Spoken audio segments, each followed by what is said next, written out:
Halo teman-teman, perkenalkan saya Fatia Zia Sibironisa, mahasiswa semester 6 Bimbingan Konseling Islam di UIN Profesor Kiai Haji Saifuddin Sugeng Purwokerto.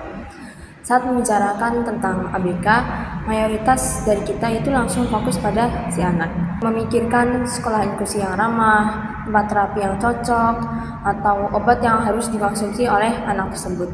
Tapi jujur deh, pernah nggak kita sedetik aja memikirkan kondisi orang tuanya? Fokus kita itu hampir selalu tertuju pada sang anak. Tapi pernahkah kita meluangkan waktu sejenak untuk bertanya bagaimana kabar ayah dan ibunya, bagaimana kesehatan mental orang tua yang setiap hari berjuang tanpa lelah di balik layar? Nah, hari ini saya ingin mengajak teman-teman sekalian untuk melihat sisi yang sering terlupakan ini. Jadi nggak perlu berlama-lama lagi, kita akan bahas bersama. Kenyataannya, tantangan terberat yang dihadapi oleh orang tua ABK itu seringkali bukan berasal dari keterbatasan fisik atau kognitif sang anak, melainkan dari lingkungan sekitar mereka, yaitu dari lingkungan masyarakat. Adanya stigma negatif yang masih sangat subur, masih ada saja anggapan miring di masyarakat bahwa melahirkan anak berkebutuhan khusus adalah akibat dari kutukan, kesalahan di masa lalu, atau bahkan dicap sebagai pola asuh yang salah.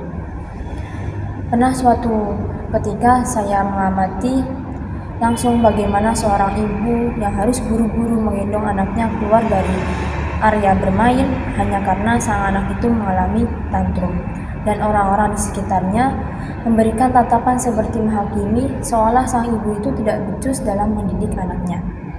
Nah, beban sosial ini membuat banyak orang tua ABK menarik diri. Mereka merasa terisolasi, kesepian, dan terus-menerus diselimuti rasa bersalah. Tekanan emosional ini sangat nyata dan berbahaya bagi kesehatan mental mereka. Coba bayangkan kamu sebagai orang tua.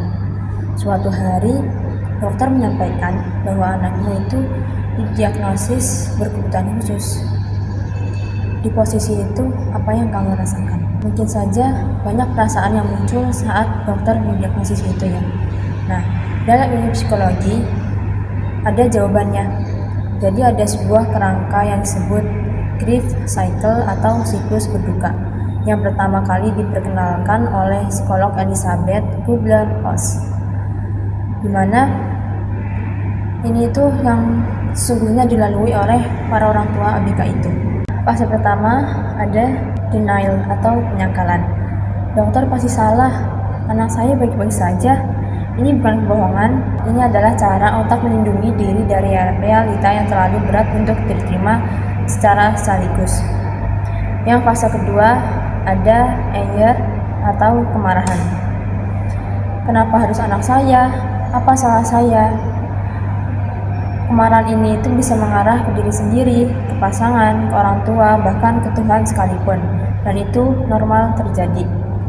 Ada fase ketiga, yaitu fase bargaining atau tawar-menawar. Ada kata-kata, kalau saya makin rajin terapi, pasti bisa sembuh. Nah, di fase ini, rasa bersalah datang begitu berat. Orang tua terus memutar pertanyaan, seandainya saja dulu saya, dan alasan lainnya. Kemudian ada fase keempat, yaitu depression atau depresi. Ada kata, saya tidak kuat lagi dan saya itu sudah capek dengan kondisi ini. Ini bukan kata-kata yang lebay, ini juga bukan drama. Ini adalah respon emosional yang real, nyata, muncul dari orang tua itu. Dan banyak juga orang tua yang merasakannya dalam diam dan sendirian.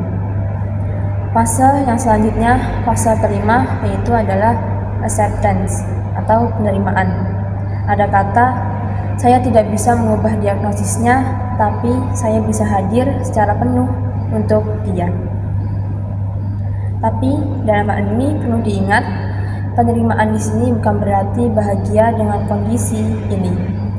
Akan tetapi, penerimaan ini artinya memilih untuk melanjutkan hidup bersama dengan kondisi ini.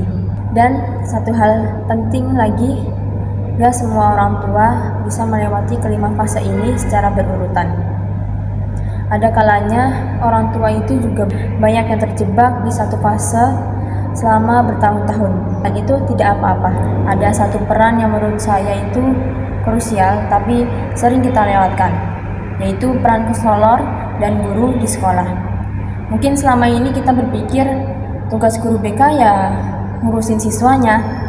Kalau ada anak yang bermasalah baru dipanggil ke ruang BK. Tapi sebenarnya itu belum cukup.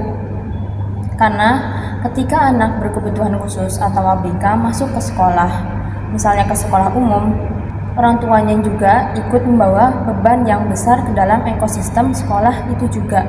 Dan guru BK harus menjadi jembatan bukan hanya untuk siswanya, tapi juga untuk kesehatan mental orang tua di rumah. Ada yang pertama itu konseling suportif. Guru BK di sini bisa membuka ruang aman bagi orang tua BK, ruang di mana mereka bisa datang, duduk dengan tenang dan bercerita tanpa takut dihakimi, tanpa harus juga berpura-pura kuat di depan orang lain. Dalam pendekatan konseling ini dikenal dengan sebagai unconditional positive regard, penerimaan tanpa syarat yang menjadi fondasi utama agar orang tua mau terbuka. Kemudian yang kedua, ada psikoedukasi di sekolah. Konselor bisa merancang kampanye inklusi bukan hanya untuk siswa, tapi juga untuk wali murid lainnya. Karena diskriminasi itu tidak selalu datang dari anak-anaknya, kadang juga justru datang dari orang dewasa, termasuk pandangan miring sesama orang tua di depan gerbang sekolah misalnya. Kalau wali murid lain paham, lingkungannya juga ikut berubah. Kemudian yang ketiga, ada membentuk support group. Membentuk support group di sini itu adalah suatu hal yang menurut saya ini paling powerful, karena grup BK di sini bisa memfasilitasi komunitas, mempertemukan sama orang tua ABK dalam satu wadah agar mereka itu bisa saling bercerita dengan nyaman, saling menguatkan juga, dan tahu bahwa ada orang lain yang merasakan hal yang sama seperti orang tua ABK ini. Teman-teman, kita sudah bicara panjang pada hari ini tentang luka yang tidak terlihat, tentang beban yang ditanggung keluarga ABK dalam diam, dan satu hal yang ingin kamu bawa pulang dari video ini adalah kesehatan mental orang tua ABK adalah fondasi utama, bukan tambahan, juga bukan bonus. Fondasi utama dari tumbuh kembang anak ABK.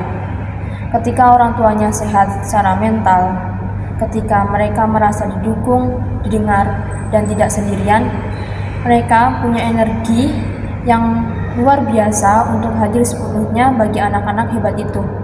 Maka mulai hari ini kita ubah cara pandang kita, berhenti mengasihani, mulailah memahami orang tua dan juga anak ABK, dan mulailah merangkul.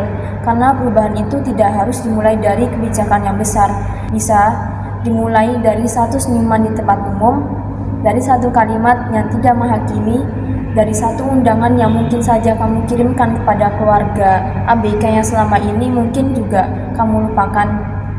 Mari kita ciptakan lingkungan di sekolah, di masyarakat, dimanapun kita berada, yang lebih ramah, lebih hangat, dan lebih manusiawi bagi mereka. Saya Fathia Zia Subirahunisa, dan bersama teman-teman saya percaya kita bisa menjadi bagian dari lingkungan yang membuat mereka merasa akhirnya kami tidak sendirian ya. Sekian dari saya, terima kasih sudah menonton sampai selesai.